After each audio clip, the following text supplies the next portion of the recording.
여러분 안녕하십니까? 박용의 뉴스 라이브 문을 엽니다. 가을비가 내리는 하루를 시작했습니다. 많은 비는 아니지만 오후에는 모두 그친 뒤 주말까지 찬바람을 몰고 오겠습니다. 이 찬바람에 마음까지 차가워지면 안 되겠습니다. 11월 3일 박용의 뉴스 라이브 지금부터 시작합니다. 오늘의 헤드라인입니다. 풍납동 3표 레미콘 공장이 이전될 가능성이 높아졌습니다. 풍납토성 보건 정비에 힘이 실리고 있습니다. 병원 입퇴원 수석과 다양한 의료 정보가 스마트폰에 담겼습니다. 진료비 수납도 가능할 전망입니다. 을지로 라이트웨이 축제가 개최됐습니다. 이번 주말까지 다양한 공연과 조명 판매가 이루어집니다. 반려견 관리가 사회적 화두로 떠오른 가운데 올바른 반려견 외출 요령과 물지 않는 훈련법을 소개해드립니다.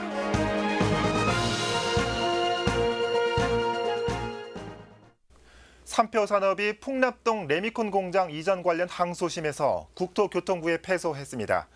성수동 공장에 이어 풍납동 공장도 이전 위기에 놓였습니다. 자세한 사항을 현장에 나가 있는 취재기자 연결해서 살펴보도록 하겠습니다. 서정함 기자. 네, 저는 지금 풍납동 3표 레미콘 공장 앞에 나와 있습니다. 네. 먼저 이번 소송 어떤 소송인지 간략하게 설명 좀 해주시죠. 네, 이번 소송은 풍납토성 복원 사업을 위해 추진됐던 이 풍납공장 보상 계획이 틀어지면서 시작이 됐는데요. 네. 지난 2003년부터 서울시와 송파구는 풍납토성 복원 사업을 위해 풍납동 공장 부지를 순차적으로 매입을 하고 있었습니다. 예. 하지만 2014년 돌연 3표 측이 보상금이 적다는 이유로 남은 부지 매입을 거부하면서 문제가 불거졌는데요. 네. 이에 국토부는 공장 부지를 강제 수용하기 위해 사업 인정 고시를 냈고 3표 측은 이를 취소해달라며 이번 소송을 제기했습니다. 예. 1심 판결에서는 재판부는 3표 측의 손을 들어줬지만 2심 판결에서는 1심을 뒤집고 국토부의 손을 들어줬습니다. 예, 그렇군요. 이번 2심 항소심 판결에서 이 재판부는 어떤 이유에서 국토부의 손을 들어준 겁니까? 네, 이번 소송에서 2심 재판부는 공장 부지가 수용됨으로써 발생하는 이 사익의 침해가 네. 문화재 복원을 하면서 일어나는 공익보다는 크다고 보기 어렵다며 국토부의 손을 들어줬습니다. 예. 또 풍납토성은 한국에서 발견된 최고의 왕성 유적으로 한성백제 시대의 역사를 보여주는 유적 중에 가장 중요한 것으로 평가된다며 이 문화재 복원 사업의 가치를 인정하는 표현을 쓰기도 했습니다. 예. 공익이 사익보다 더 크다. 1심 판결에서는 이 3표 측의 손을 들어줬던 재판부가 이렇게 갑자기 결과를 바꾼 이유가 뭘까요? 네, 아무래도 지난 20일에 발견됐던 이 네. 풍납토성 서쪽 성벽이 큰 영향을 미쳤던 것으로 파악됩니다. 네. 1심 판결과 2심 판결 사이에 큰 대조점이 하나 있는데요. 1심 판결에서 재판부는 수용 대상 부지에 풍납토성 서쪽 성벽이 존재한다는 증거가 없고 예. 문화재가 존재할 가능성이 매우 낮다고 판결해서 이 3표 측의 손을 들어줬었습니다. 하지만 2심 판결에서는 풍납토성 복원 사업의 핵심 권역인 이 공장 부지에 성벽 등이 존재했을 것으로 추정하는 것이 합리적인 판단이라며 예. 국토부의 손을 들어줬다는 것이 큰 차이점입니다. 예, 이 풍납토성 복원에 좀 탄력을 받지 않을까 좀 전망되는데 그렇다면 앞으로 이 풍납토성 복원 사업과 소송은 어떻게 진행됩니까? 네, 이번 소송 결과에 대해 3표 측은 불복하면서 3심 대법원 판결에 대법원에 항고를 진행할 것으로 알려졌습니다. 예. 현재 송수동 공장도 이전이 확정된 상태여서 이 3표 측은 서울 시내에 남은 유일한 공장인 이 풍납동 공장을 지키기 위해서 많은 노력을 할 것으로 보여집니다. 예. 또 현재 문화재 복원 사업은 이번 소송으로 인해 잠시 중단돼 있는 상태입니다. 이 대법원에서 다시 국토부의 손을 들어줄 경우 이 소송으로 중단됐던 공장 부지의 강제 수용이 시작되고 예. 문화재 복원 사업은 다시 재개될 수 있을 것으로 보입니다. 지금까지 풍납동 레미콘 공장 앞에서 전해드렸습니다. 네, 서정함 기자였습니다. 이 풍납 공장이 3표 산업 전체 생산량의 10분의 1을 차지한다고 하죠. 이 풍납 공장까지 이전하면 레미콘 업계 판도가 뒤바뀔 거란 전망 때문에 이 3표도 사활을 걸고 있다는데 차후 상황은 계속 취재해서 전해드리도록 하겠습니다. 송파구 연결해봤습니다.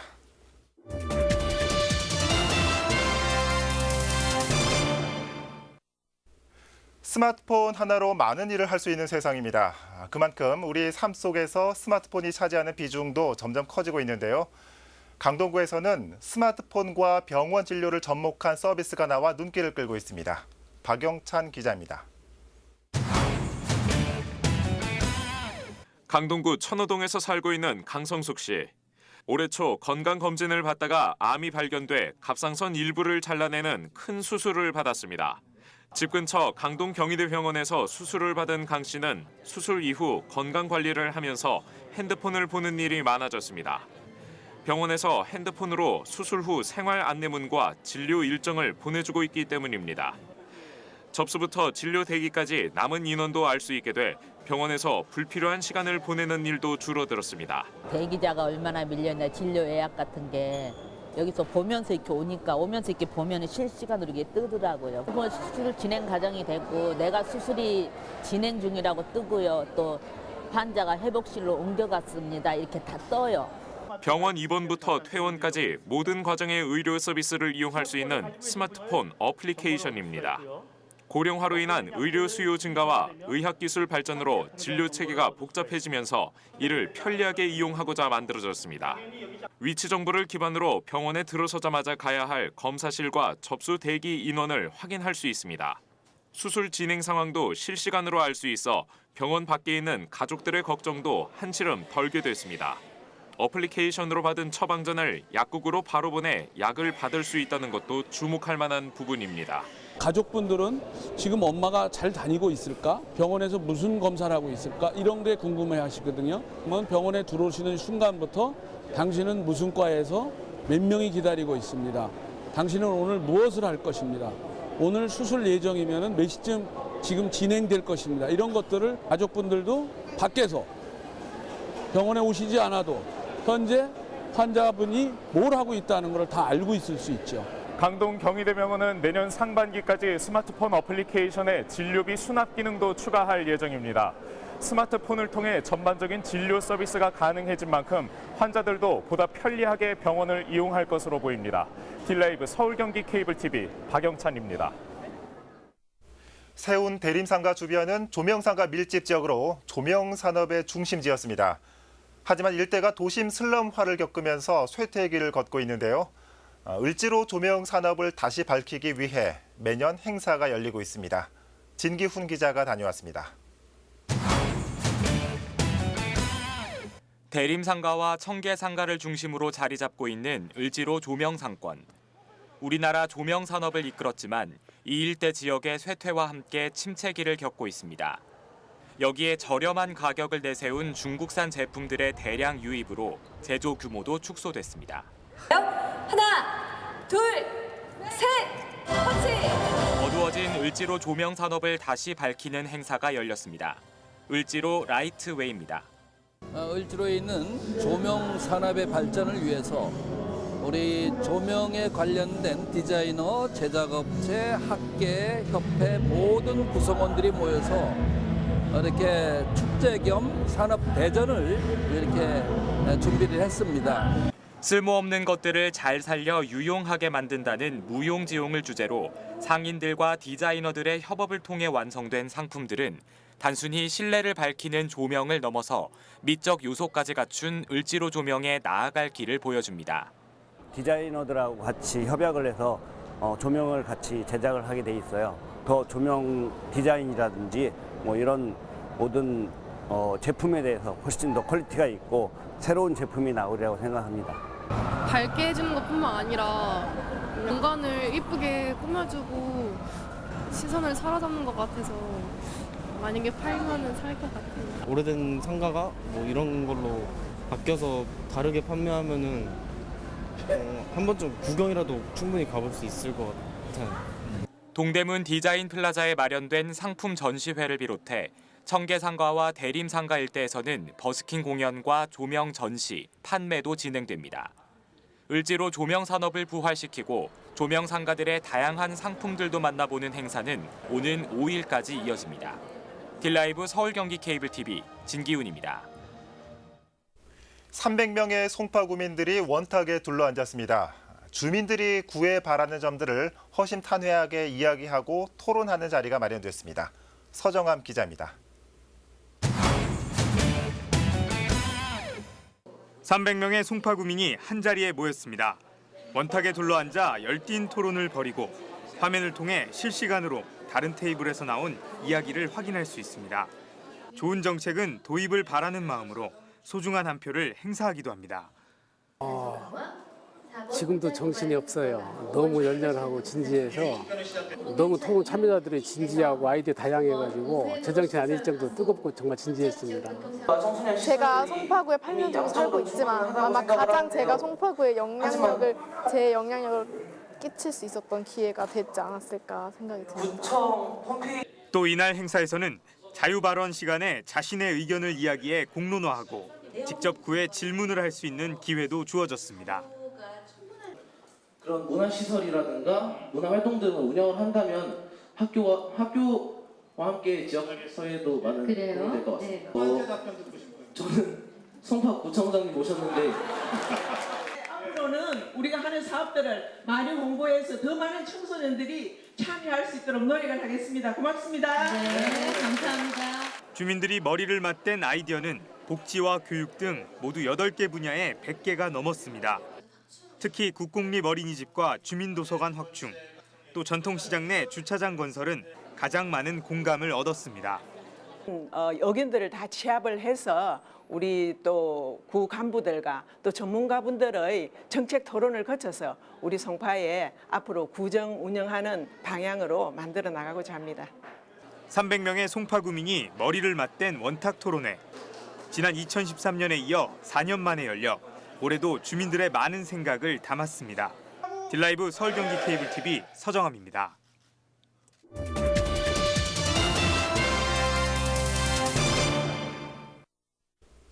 반려견 1000만 마리라는 통계에서도 알 수 있듯 개는 사람과 가장 친숙한 동물입니다.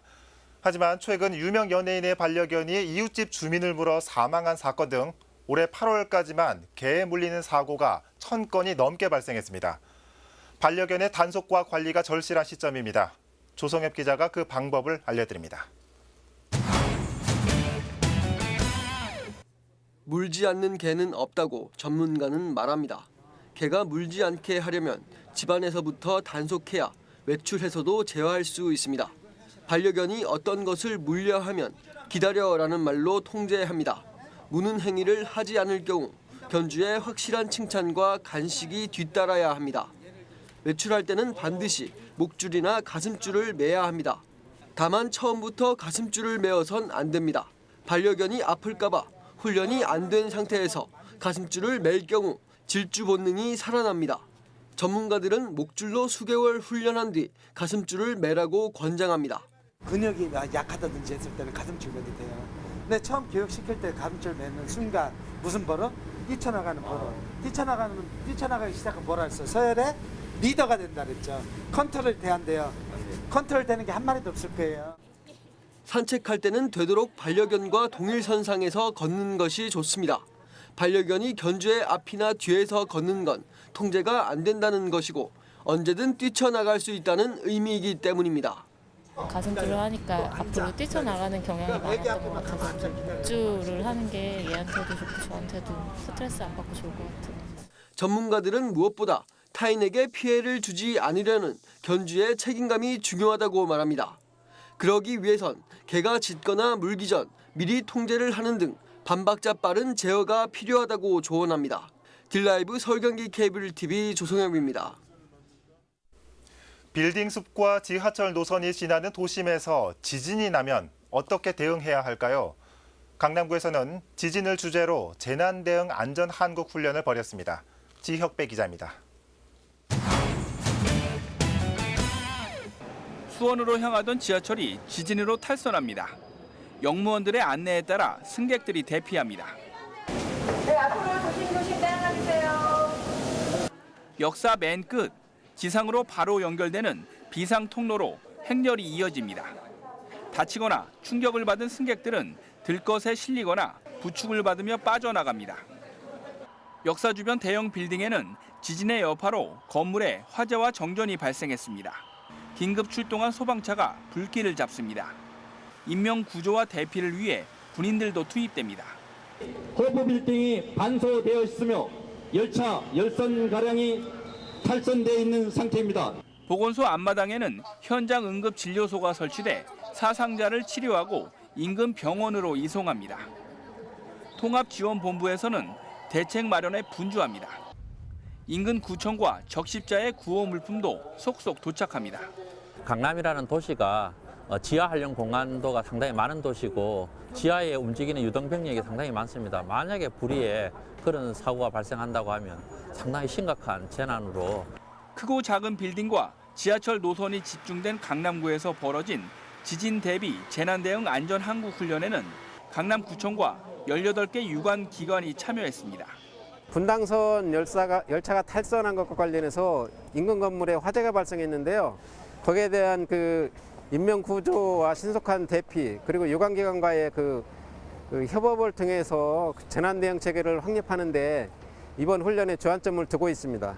재난 대응 훈련은 풍수해나 지진, 화재 같은 각종 재난에 신속하게 대비하기 위해 매년 자치단체마다 주제를 정해 열리고 있습니다. 딜라이브 서울 경기 케이블 TV 지역배입니다. 설립자의 사망으로 폐원 위기에 놓인 노원구 꿈동산 유치원 사태 여러 차례 전해드린 바 있습니다. 유치원을 유지시키기 위한 대책회의가 다시 국회에서 열렸습니다. 의미 있는 대화가 오갔을까요? 박선화 기자입니다.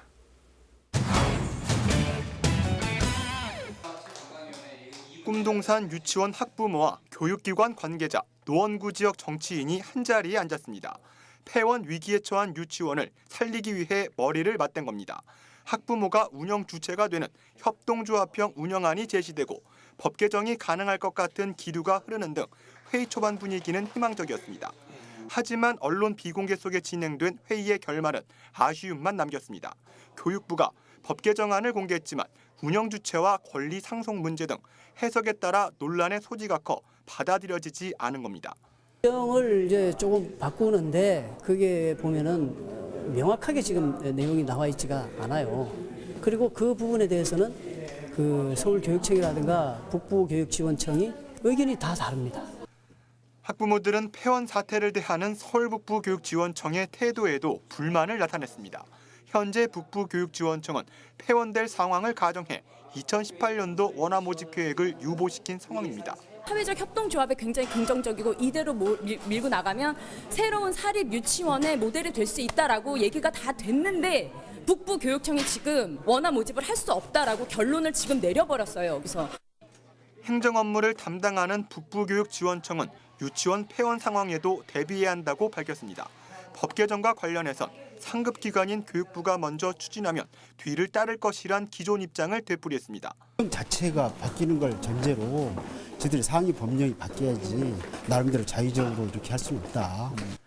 1시간 반가량 진행된 회의. 학부모 입장에선 희망이 컸던 만큼 아쉬움도 큰 시간이었습니다. 하지만 유치원을 유지시켜야 한다는 뜻에는 모두가 공감한 만큼 조만간 수정 보완된안이 나올 것으로 보입니다. 딜라이브 서울 경기 케이블 TV 박선화입니다.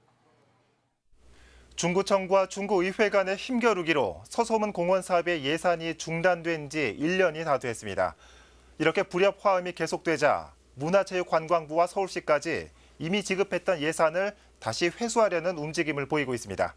공사 중단 가능성은 더욱 높아졌습니다. 진기훈 기자입니다. 서소문공원 사업을 둘러싼 중구의회와 중구청의 갈등은 어느새 1년 가까이 지속되고 있습니다.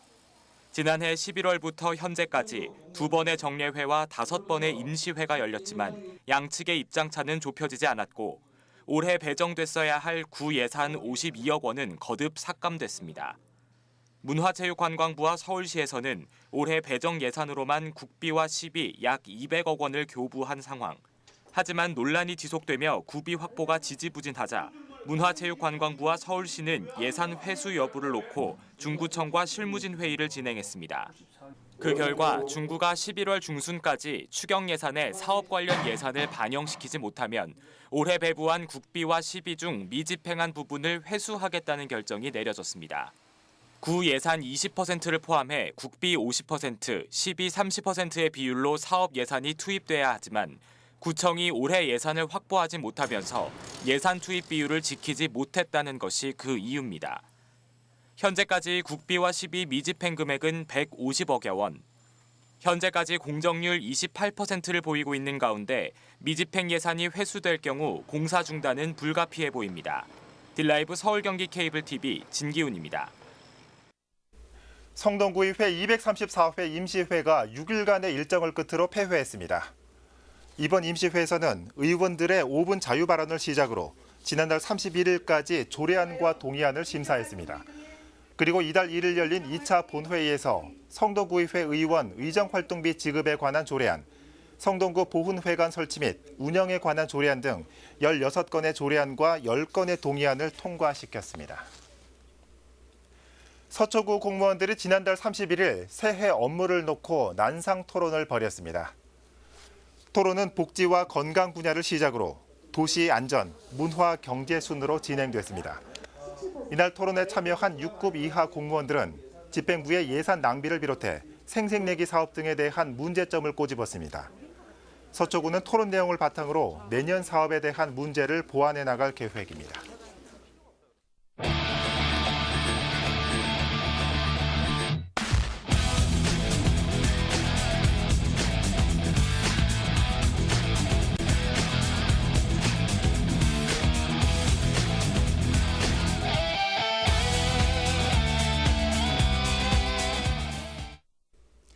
언젠가 7살짜리 저희 아이가 네모가 삐뚤삐뚤하게 그려진다며 짜증을 낸 적이 있었습니다. 모서리가 4개인 게 네모라면서 말입니다. 언제부턴가 우리 교육은 현실에서는 존재할 수 없는 둥근 네모를 추구하고 있습니다. 4차 산업혁명이니 창의성이니 인성교육이니 네모로 이루어진 세상에서 네모는 유지하되 둥근 원이 되기를 강요받고 있습니다. 선거 연령을 19세에서 18세로 낮추자. 이런 논의는 모서리가 뭉툭해지는 것도 감수할 수 있는 사회적인 인식 변화도 함께 필요할 겁니다. 박용의 뉴스 라이브 마칩니다. 시청해 주셔서 고맙습니다.